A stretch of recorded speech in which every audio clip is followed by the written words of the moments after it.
ეს ანიმაციური ფილმები და მის დანიშნულება იყო პოპულარიზაცია გაგვეწია ბავშვთა უფლებებისთვის, ბავშვთა უფლების კონკრეტული მუხლებისთვის და შემდგომ ანიმაციის საშუალებით, ამაზე მიმდინარეობს მუშაობა, ანიმაციის საშუალებით საჯარო სკოლებში მომხდარი იყო ბავშვთა უფლებათა კონვენციის სწავლება.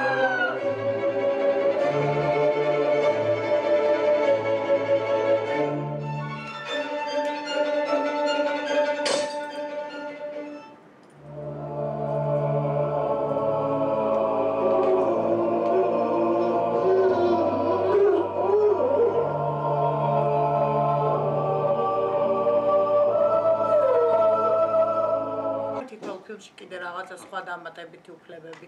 რა პრობლემები ირღვევა ამ უფლების არ შესრულებით? უფრო მეტი მინდოდა რაღაც უფრო მეცველოდი, ანუ ერთში რამოდენიმე მუხლი რო იქნებოდა და ერთ ანიმაციაში რამოდენიმე მუხლი მოისაზღვრა. ანიმაციის განვითარების ფონდთან ერთად შეიქმნა ესეთი არაჩვეულებრივი ფილმები.